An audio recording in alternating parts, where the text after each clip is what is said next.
and really give you a chance to talk about your experience with creating wellness and parenting. You started to talk about that a little bit as a mom, as a woman, as a a person on this planet that has all of the same things we all want and desire. How what do I want to ask here? I don't know if we should even start this topic or 2 minutes to go. It's going to get a little.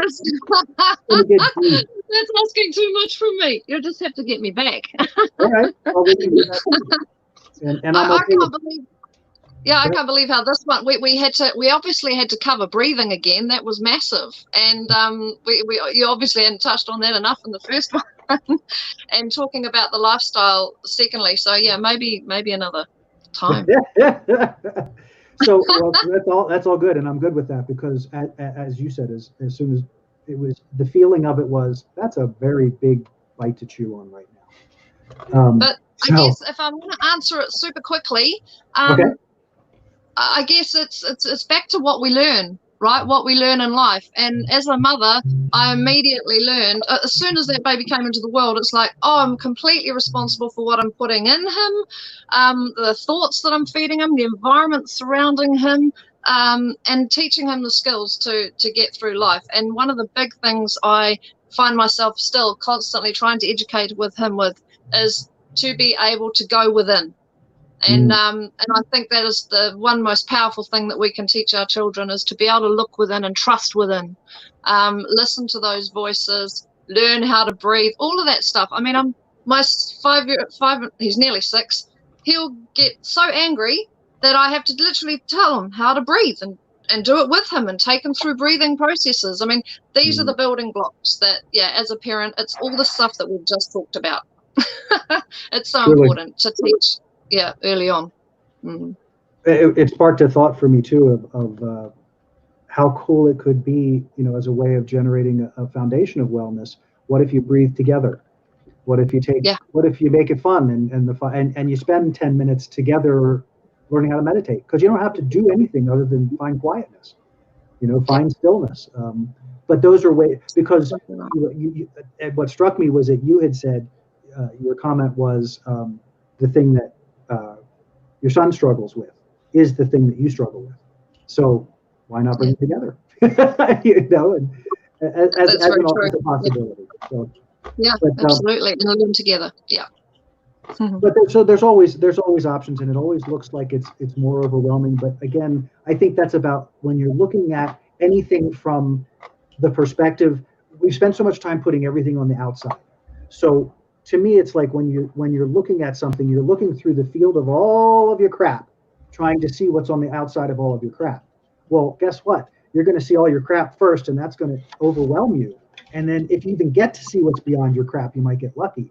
So the whole point of breath and wellness and meditation is to clear the crap out of the space so you can see over there, so you can see much further, and you can find solutions and opportunities that are available to you, but we've become so shut down to our wellness that we're not availing ourselves.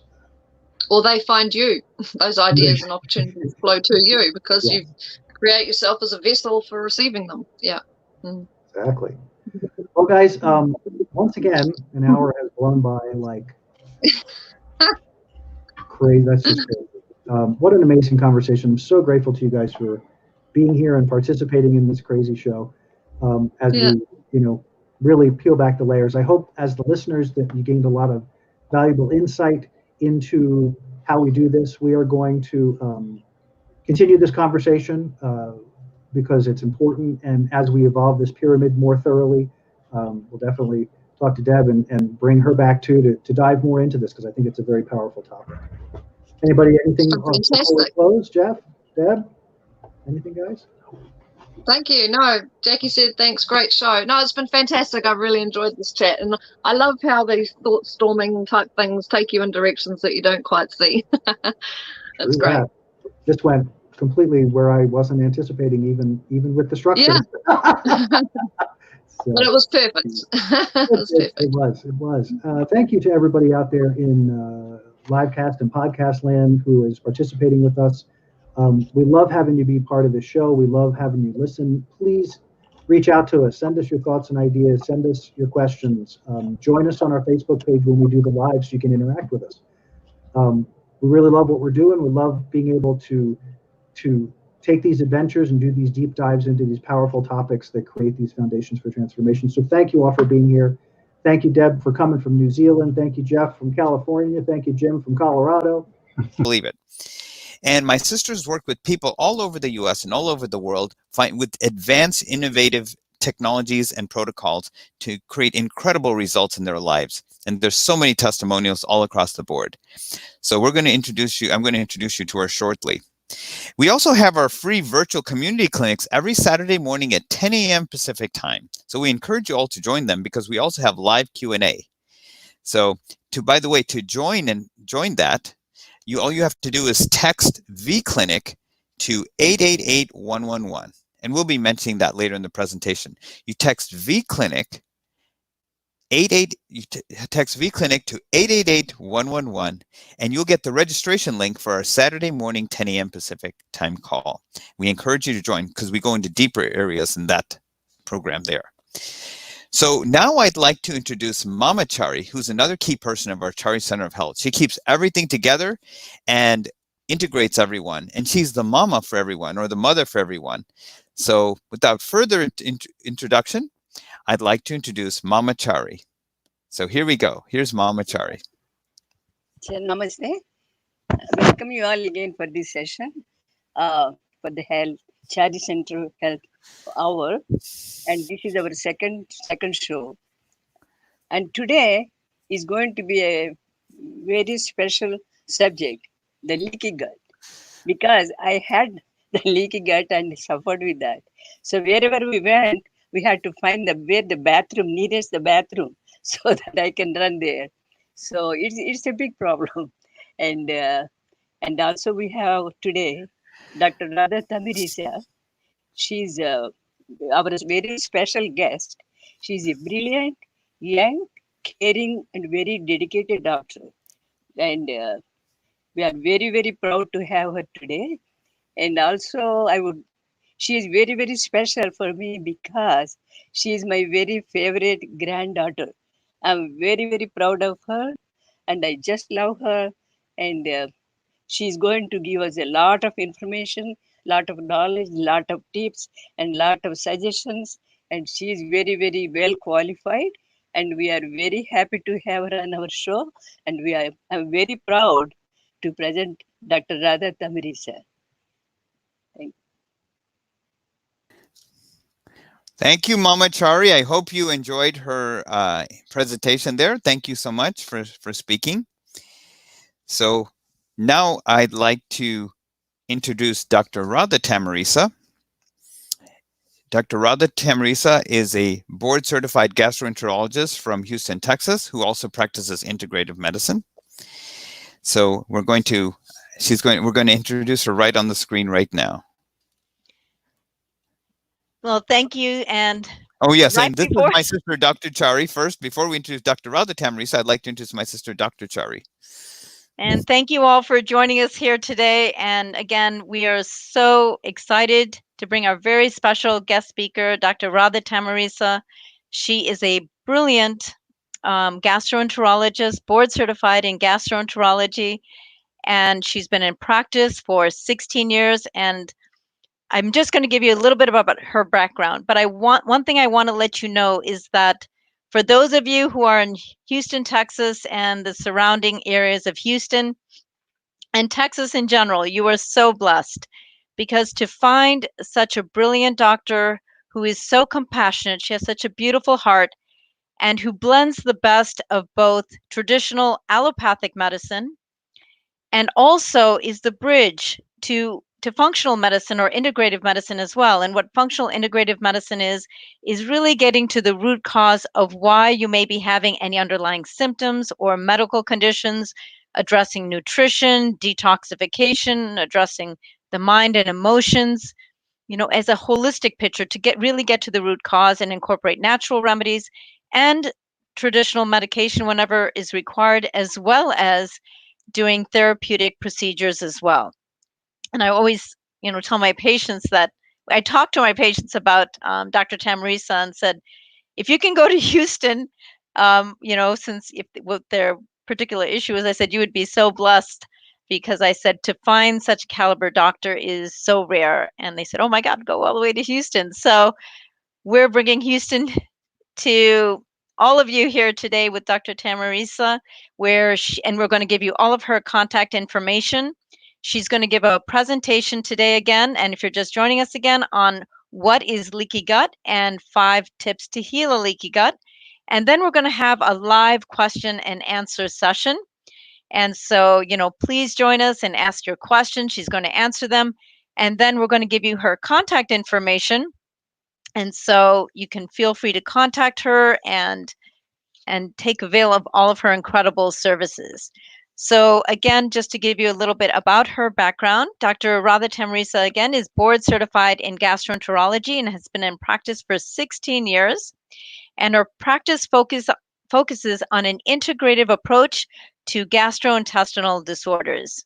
And we're going to be addressing one of those disorders, leaky gut, today. And she practices at Katie Integrative Gastroenterology in Houston, Texas.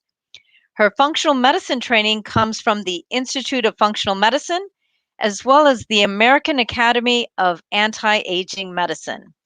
So without further ado, we're very honored to welcome Dr. Radha Tamarisa. Thank you, Dr. Chari and Deepak Chari, Mama Chari, for having me on today. I am so blessed to know you all and to be here with you. Really, it's such an exciting time for me. So I'm super excited about our talk today.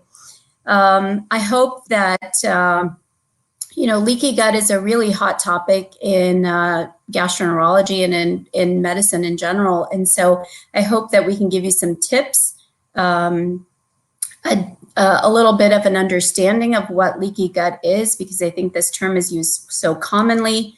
I hope that after today, you have a good understanding of what it is and what we can do about it, because that's really what's most exciting for us to be talking about.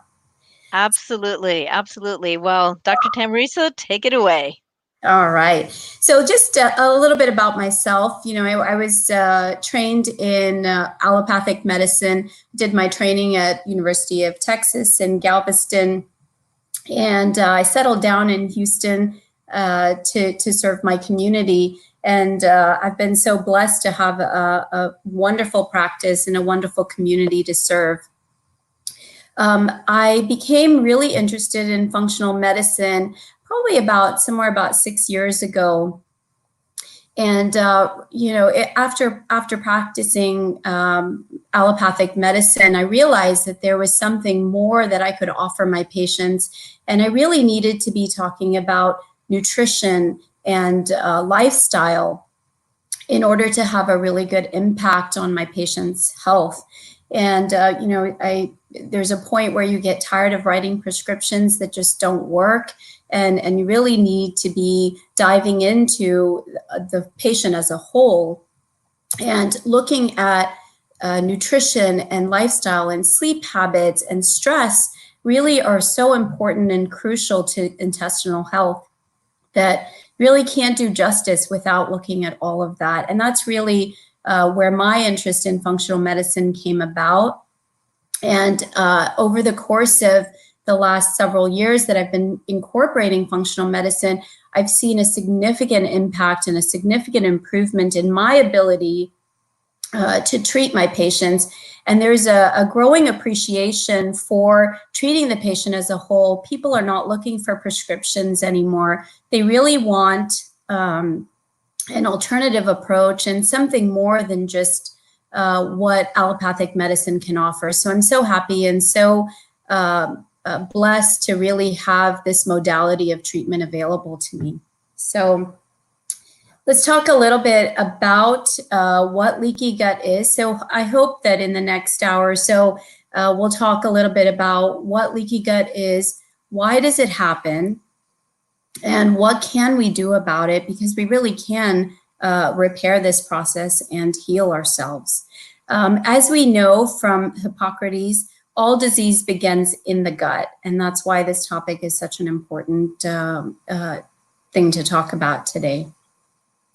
So in order to understand what leaky gut is, we need to understand all the roles of the intestines. What does the gut do, and why is it so important? The gut has an incredible burden of being the first line of defense. When our immune system has such a fine role in being able to identify things that are harmful to us, and nutrients, being able to absorb the nutrients that we really need. And, you know, there are enzymes that are important in the intestines to be able to process our foods. We need bile to be flowing properly in order to digest, break down, absorb. We have vitamin absorption that occurs in the intestines. The intestines play a role in balancing our hormones and in being able to, again, identify things that are good that are coming through our intestines, but also being able to identify factors that may be harmful to the intestines so that we can react appropriately and eliminate those toxic items from our intestines. And the key player in all of this really is the gut microbiome.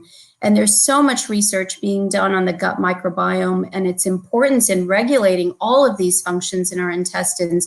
So as we'll see, when the intestines are damaged and not capable of performing their function, the microbiome really plays a huge role in how we can respond and recover from these processes. So let's talk a little bit about gut permeability, or what we call leaky gut. So gut permeability is, you know, the intestines have the mucosal layer, the top layer of the intestines, and the cells in the intestines are designed to really have a very tight relationship. And so there are proteins that link cells together called zonulin. When there's something that irritates the intestines, the cells start to create some permeability. The zonulin proteins get disrupted, and the cells start to spread apart a little bit, as you can see there. And as the cells develop these gaps between them, the nutrients and bacteria and all the things that are entering the intestinal lumen, or the inside of our intestines, start to go across into the bloodstream. And that's when you get activation of the immune system.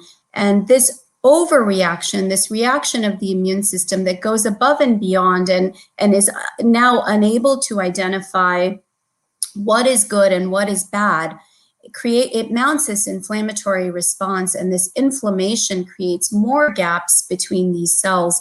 And as this process continues, you start to disrupt the gut barrier and the functions of the intestines, so that we can no longer identify good versus bad. Now that the reaction is a cascade, and we start to really continue to attack the lining of the intestines and become more and more permeable.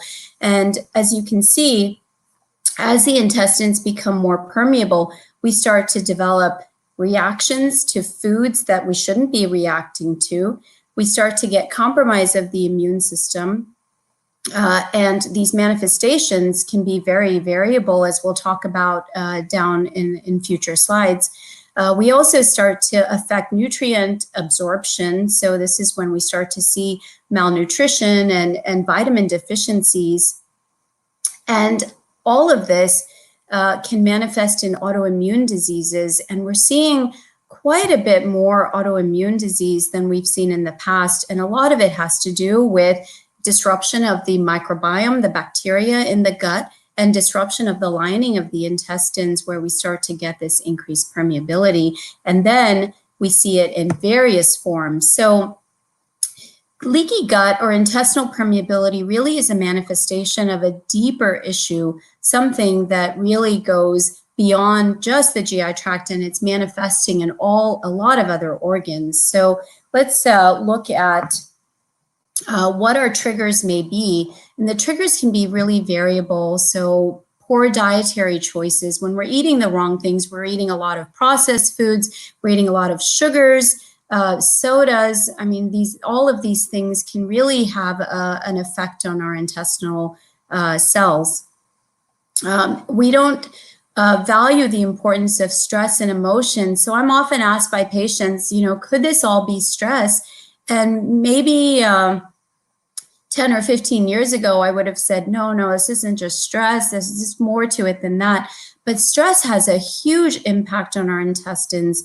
And the connection between the brain and the gut is so important, and something that really needs to be appreciated and thought about. And this is why when we treat patients, we can't just treat symptoms. We have to look at what is causing these symptoms, and stress really has a big role in that. Infections, so bacteria that enter our system, parasites, yeast overgrowth. So this is a huge, item that we recognize more and more now. Yeast overgrowth can really create a lot of problems in the intestines. Toxic exposures, and this can come in the form of environmental toxins. It can come in the form of yeast exposure or mold exposure, and also chemicals, including the pesticides that are sprayed on our foods.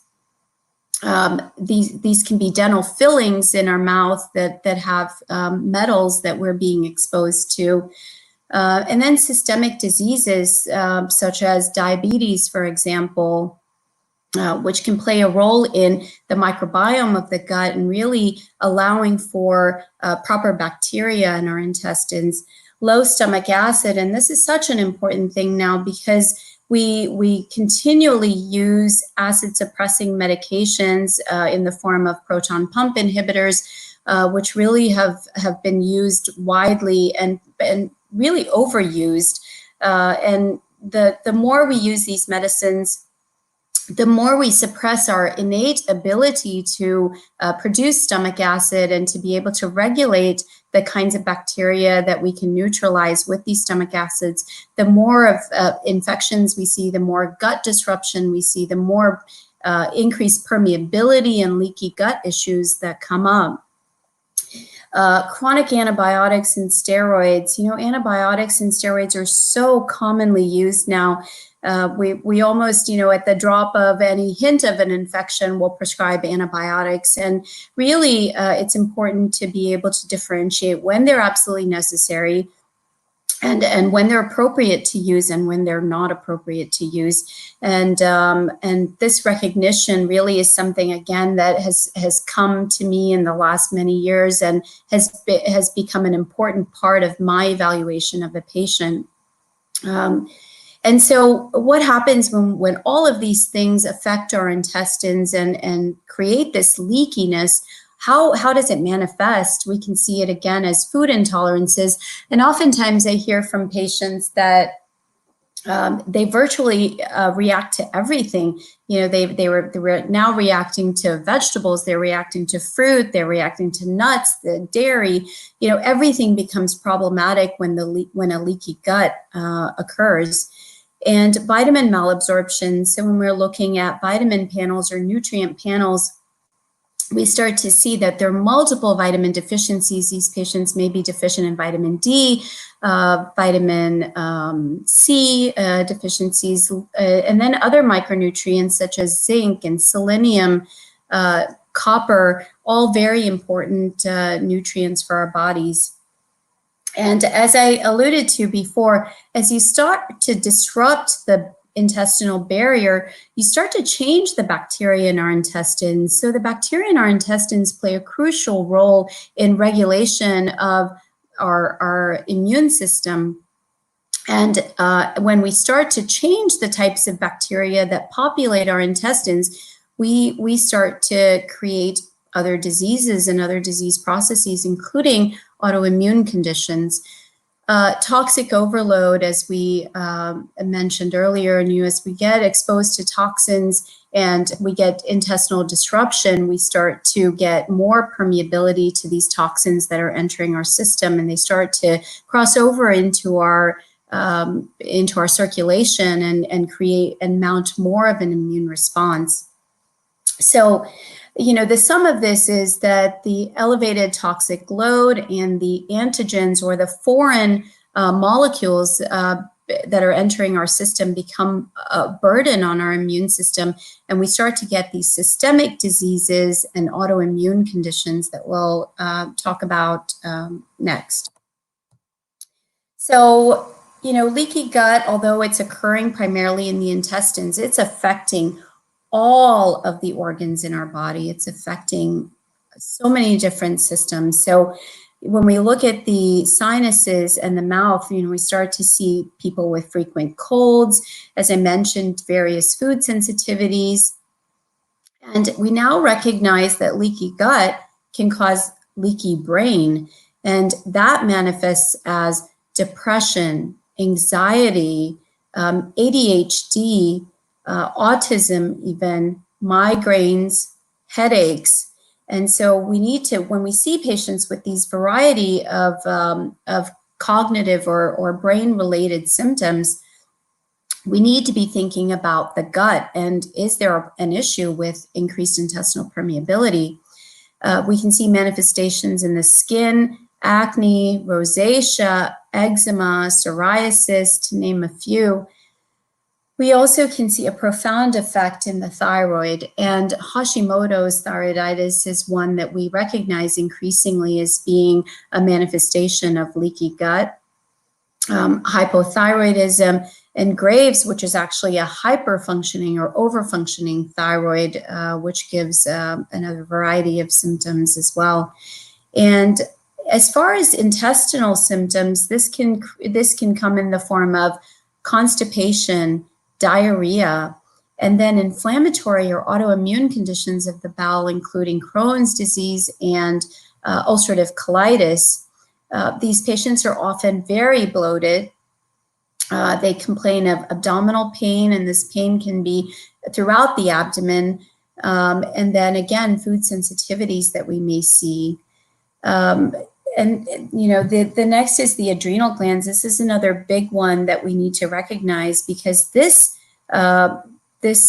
effect really causes a profound fatigue, can't even get through your day anymore, start to lose your ability to function in your day-to-day activities. It's not infrequently that I will see a middle-aged female who is trying to cope with kids and work and everything that she's got to do and keep up with everything, and she's just so fatigued, and they come and they are just looking for answers as to what may be causing this.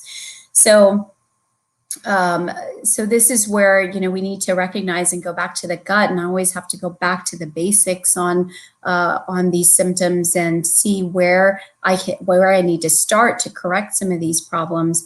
Joints are huge. We see a lot of rheumatoid arthritis, fibromyalgia. This is where you may have aches and pains all throughout the body, various muscles, various joints, and again, headaches. Leaky gut and what we call dysbiosis or imbalance of bacteria in the gut really can lead to weight gain. So when we start to see people with weight management issues, these are people who may be going from diet to diet, they're yo-yoing, they lose weight and then they gain it all back again.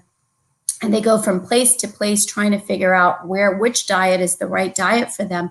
Well, without understanding that this patient may have an increased permeability issue or a leaky gut, none of these diets are really going to be lasting diets. You've got to fix the gut first before you can correct that. And the syndrome X, where we see a multiple number of these coexisting conditions, obesity, diabetes, and cardiovascular disease, these can all be manifestations of a leaky gut. So I would encourage anybody who maybe either having these symptoms or know somebody who's having all of these symptoms, we need to be talking to our physicians about looking deeper and understanding where the issues may be coming from, and could it be an increased intestinal permeability. So here may be some pictures that are easily recognizable. You may very well be able to relate to some of these things. So I often see, again, patients with bloating, headaches, fatigue, sinuses, colds, frequent coughs, colds, and then various food allergies to the point where they just feel like there's nothing left for them to eat. So we've talked a little bit about the various conditions that can be related to leaky gut, including diabetes, arthritis, inflammatory bowel conditions, which can come in the form of Crohn's or ulcerative colitis, gastric ulcers, stomach ulcers. This is where you start to affect the lining of the stomach to the point of creating ulceration.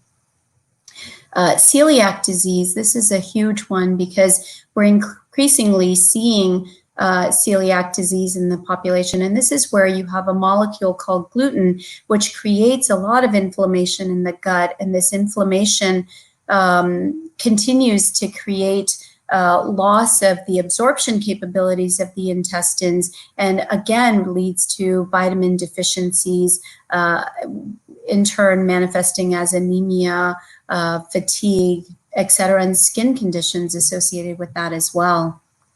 Irritable bowel syndrome. So irritable bowel syndrome is sort of this basket term that we might use when we really don't have any other good explanation for symptoms. And this can, in irritable bowel, we can see various symptoms, including bloating, diarrhea, constipation, abdominal pain.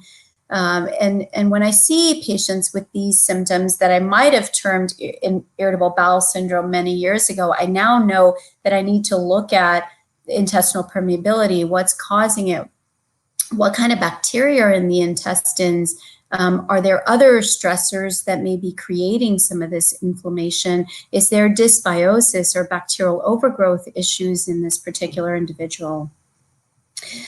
We know that cancer can really take a toll on the intestinal tract, and the treatments that are associated with cancer even more so.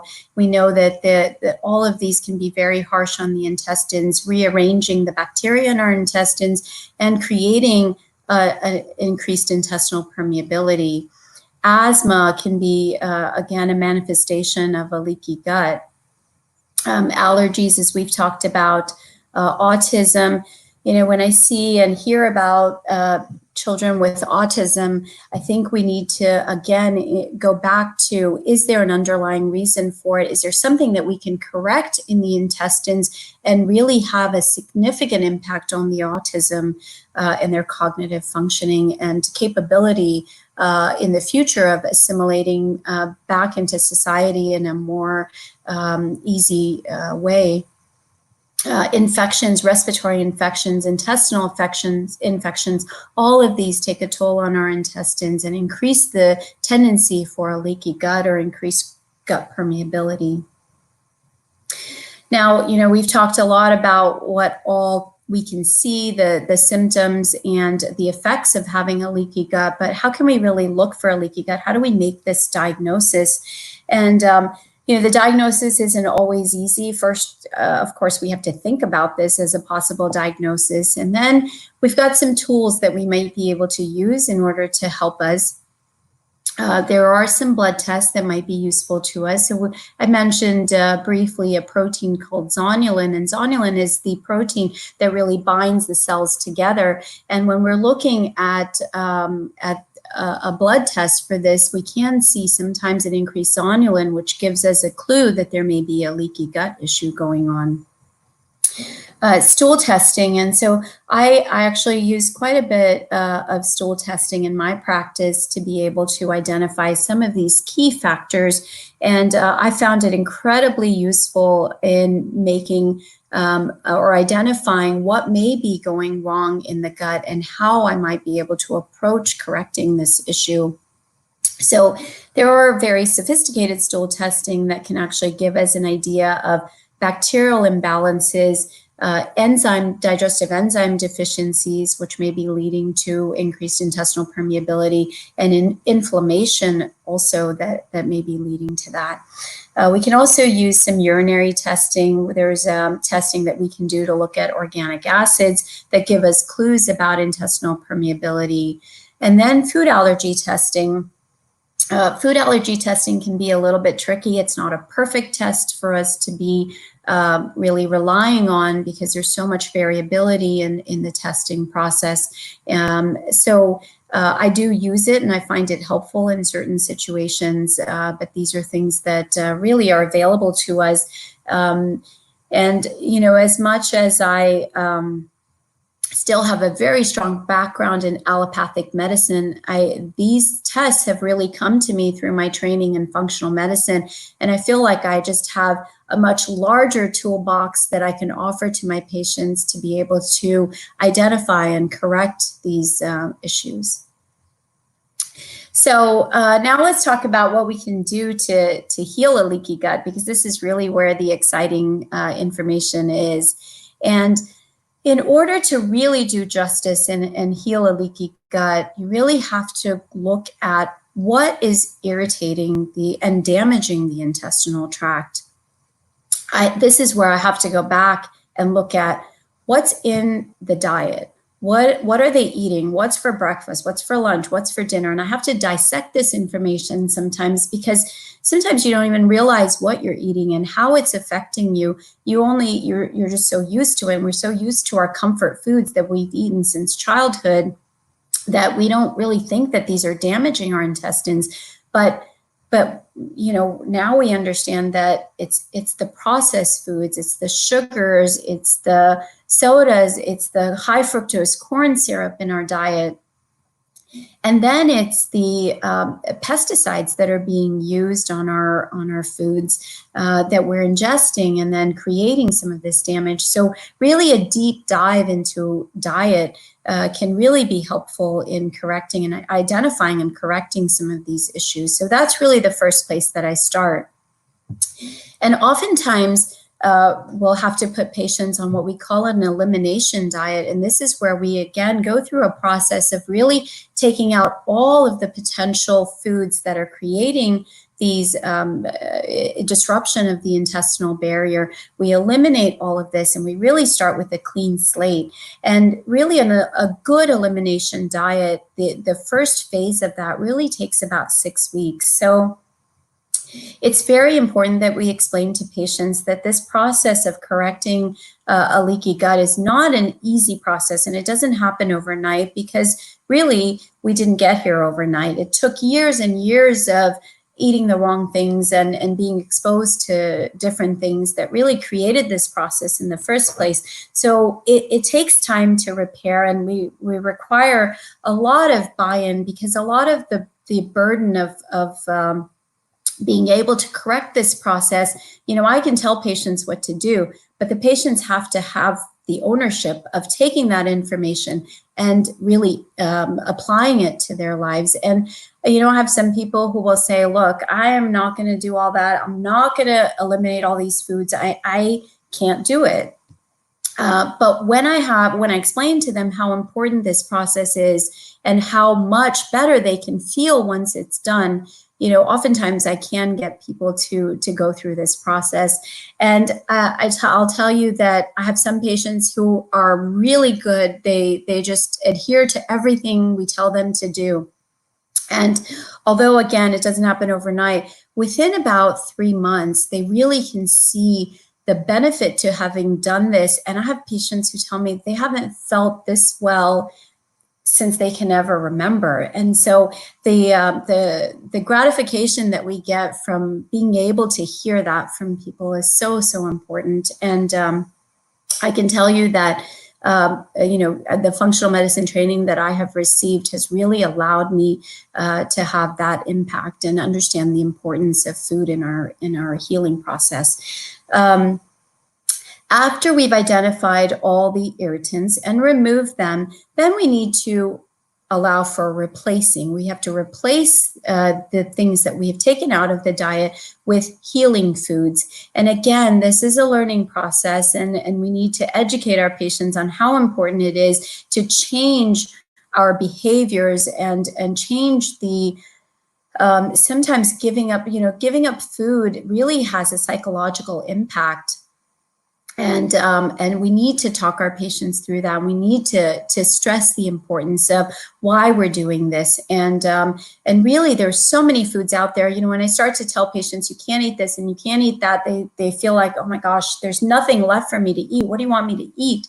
And we need to educate them and introduce them to foods that they may not be used to eating, but there are plenty of food options, really healthy food options that we can start to introduce. And, we have diet plans for those people who need them. We can meal plan with them for those people who can look at a sheet of paper and see that these are the foods that you should be eating. We say, good, go for it. Take this and run and make it work. And it's great to see them do that. So really, we can meet the patient where they're at and take them through this process. Reinoculation, so this is where we want to put good bacteria back into the intestines. We want to do this in the form of probiotics. Sometimes we do need to use probiotic formulas. And we have a variety of really good probiotics that are available to us now. And eventually what we want to do is use prebiotics, or these are foods that will promote good bacterial growth. So although, again, we may use probiotics for a period of time, once we've taught people how to eat right and how to put good food back into your diet, we'll give you the tools to have the prebiotic foods that can really sustain good bacterial growth in the intestines. And then repair. We talked about how we have intestinal permeability and the cells that get disrupted, and you get leakiness of the lining of the intestines. Now we need to repair that process. So once we've done all of the above, we can now go through a process of redeveloping these strong bonds between the cells and decrease the permeability of the intestinal tract. And this is where we may use some nutrients. There are a variety of nutrients that are available to us in the form of supplements. And again, the repair process takes time, generally on the average of 3 to 6 months to correct. But we're so fortunate to have so many great companies that are giving us a choice on multiple nutrients that can help us perform this process of repair. There's some key nutrients that are really helpful, and I'll just throw a few out. L-glutamine is really helpful. Zinc-carnosine is another one that can be helpful. And there are really great formulas that actually combine some of these so that we're not giving 10 different items. We can really combine it into just a few things that can help to repair. And then rebalancing. So how are we going to make this process really stick? How are we going to fix it and make it last for a long period of time? And this is where we have to come to rebalancing and the importance of sleep. I can't understate the importance of sleep. And sleep is really that time that it takes for us to rebalance our whole system and give our bodies the time that it needs to repair. Exercise is so important, getting out there and moving. And I don't mean, you don't have to go to the gym and perform like an athlete. You just need to get out there and move. And, even 20 to 30 minutes of walking a couple of times a week is really a great start. And for those of you who are not used to that, take it easy, just work up to it. Go out for 10 minutes a couple of times a week and just stroll and really, walking outside and just kind of taking in nature. I think we forget that we forget to look at the trees and enjoy just the view of nature, even just in our own neighborhoods. Such a useful process. And stress reduction. we're on the go. We're constantly going from one task to another, juggling so many different things. We're juggling our work life and our home life and our kids, and trying to make everything work. And we forget that that we really need time for ourselves. So I would really just kind of recommend that we think about that. And I try to schedule some time where I can do something that I really enjoy doing at least a few times a week. Even if it's 20 to 30 minutes, just for yourself. And this is where you can really just heal and improve that repair process of our intestines. So eat well, live well, relax, take it easy, get some of the stress down in your life. I know easier said than done, but we really need to, again, understand the importance of that. So Dr. Chari? Thank you, Dr. Tamarisa, and here we go. Thank you, Dr. Tamarisa, for an incredible presentation. Incredible presentation. So thank you, everyone. So thank you, everyone. So for listening to this, and Dr. Tamarisa, thank you for an incredible presentation. So if you enjoyed this, everyone, please give your likes as well as your loves in Facebook, so that you can show her your appreciation. We're giving her a thumbs up for an incredible presentation. So thank you. And now we would like to go into live Q&A. So please let us know your questions, and we'll go over as many as we can live. Okay? Absolutely. So here we go. Let's see. Okay, so give me 1 second here. And one question was, how long does it take to heal a leaky gut? Yeah, absolutely. And so, as I alluded to during the presentation, this process really can take time because, as we know, this is years worth of burden on the intestines that has really led to a leaky gut. So oftentimes it takes, a good 3 to 6 months, sometimes even longer, to be able to repair the process. And, again, I think a lot of it is how willing someone is to make the changes that we're trying to enforce. And as long as we recognize that, yes, it is going to take time and it takes patience to be able to get through this process, but it can be done, and I have seen it. And I can't tell you the number of patients that have really benefited from this whole process. So it's great if you can endure the 3 to 6 month time frame. You'll start to see the changes along the way, but really that really heightened sort of awareness of what this whole process means comes at about the 3 to 6 month mark. Okay, wonderful. And would you mind giving like a case history of like a before and after with a patient who had leaky gut, and what their experience was and how you approach it? Absolutely, absolutely. And so, in my practice, I deal with a variety of conditions that are affecting the intestinal permeability or the gut barrier. And so, my most common scenario, at least now, is bacterial overgrowth. So this is what we call small intestinal bacterial overgrowth. This is often a person that is presenting with bloating, abdominal pain, diarrhea, constipation, maybe sometimes going back and forth between these symptoms, and fatigue. They really are starting to get tired of feeling the way they're feeling, and they can't, even maintain their day-to-day activities.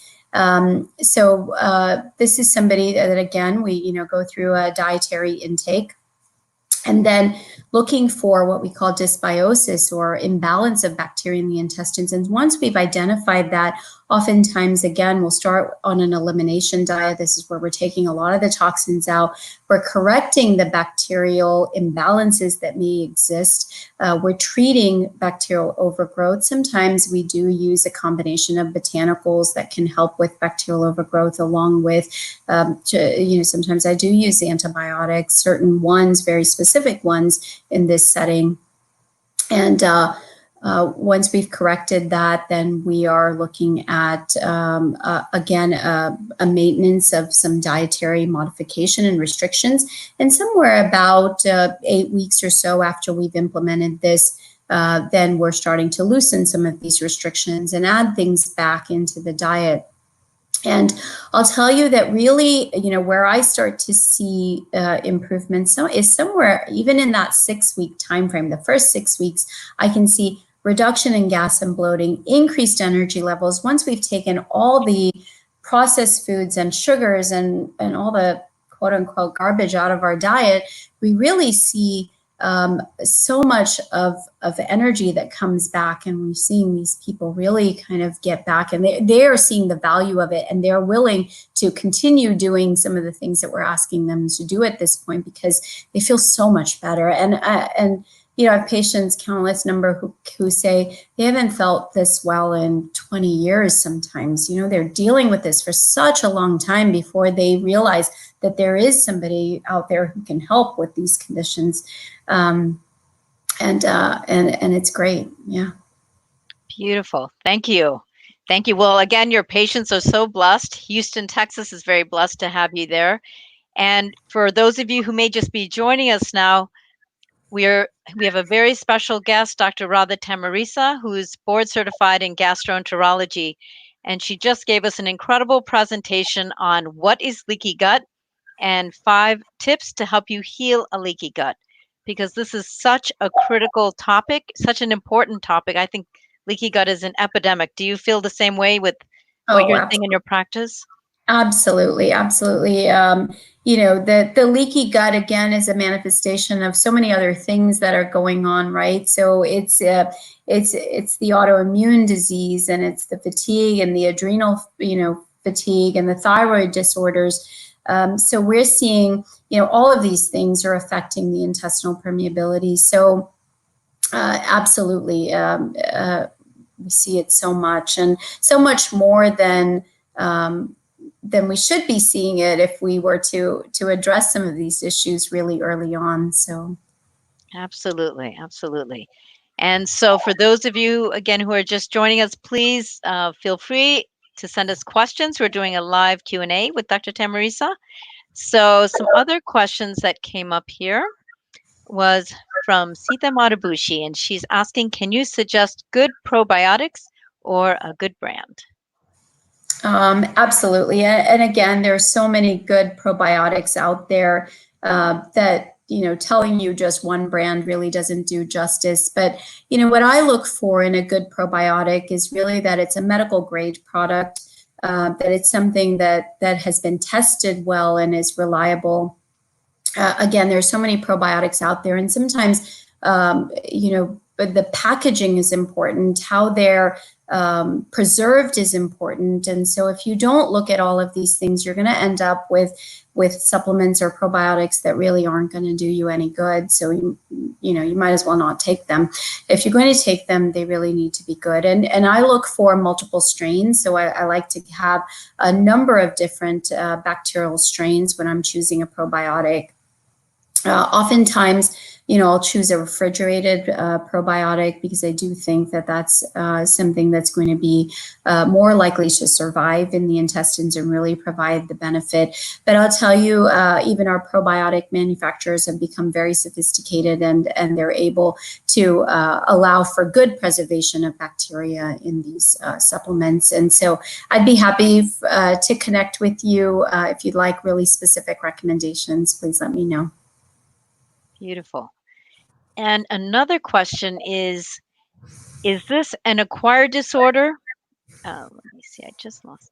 Is this an acquired disorder and no congenital side, or is there any familial transmission? Oh, that's a tough one. That's a tricky question. So this is not a familial disorder per se. This is really something that happens as we go through life, but this can happen at the time of birth, and it can even happen before birth, because what's happening in the mother as she's carrying the child can change the way the microbiome or the bacteria in the infant come out. And you know, the birthing process is so important to creating good bacteria. And, you know, sometimes, unfortunately, you know, we have babies who are delivered by C-section, and in that process, you really don't get the benefit of the mother's flora in the intestine. And so we can see that babies who are born through C-section sometimes have more in the way of autoimmune issues and allergy issues as they get older. This becomes more and more apparent to us. So having that really good microbiome at birth is so important. And, you know, now we recognize the process of birthing as being such an important way to transmit these bacteria to the infant. And so, no, it's not familial, but can it be congenital in the sense that it is starting so early in life? Yeah, it really does start as early as birth. So, you know, again, recognizing that these may be some key factors in not having good microbiome at birth may be something that we recognize and be proactive in this case about correcting that issue early on. Okay, wonderful. Thank you. Another question is, any thoughts on leaky gut connection to acute coronary syndrome, since leaky gut seems to lead to increased systemic inflammation, which may lead to plaque rupture? Yeah, absolutely. And, you know, I don't know that we have exact studies to be able to definitively talk about the plaque rupture process, but definitely the systemic inflammation. You know, the leaky gut and the fact that toxins can now enter the circulation and mount these immune responses. There really is no doubt in my mind that there is a correlation between leaky gut and increased cardiovascular disease. As far as, you know, does that ultimate plaque rupture have to do with dysbiosis? You know, I don't know that I have the studies to support exactly that phenomenon, but it most definitely will contribute to poor cardiovascular health. Excellent, excellent. And it's fascinating how more and more they're talking about how the gut microbiome affects our heart health. Absolutely. Yeah. So we've known for years that you know, the bacteria in our mouth really, if we have poor bacterial hygiene, poor oral hygiene, that we have an increased risk of cardiovascular events, right? That's something that we identified and have known for a really long time. Absolutely. Absolutely. And you're getting comments that, thank you so much. We will definitely contact you, Dr. Tamarisa, and that you seem to be such a caring and so helpful for your patients. So you come across, it comes across, your heart comes across as well as your brilliance. And let's see. Okay, another question is, what supplements may be helpful to replace lost nutrients? Yeah, so, you know, a really big nutrient that I didn't mention is going to be vitamin D. And vitamin D is so important to our immune systems. And it's such a common deficiency for us to see. And we know that low vitamin D levels really correlate with higher inflammatory conditions. So especially in my inflammatory bowel disease patients, Crohn's, ulcerative colitis, I always check vitamin D and I always try to correct it. And a good vitamin D level is going to fall somewhere in the range of 70 to 90. And some people have even said higher than that. In order to really give the immune system as much competency as it needs. So vitamin D correction is super important. I also will look at B vitamins, because B vitamins can also be really a problem in terms of deficiencies. You know, B vitamins may be deficient because diets are insufficient in vitamin B, and sometimes absorption of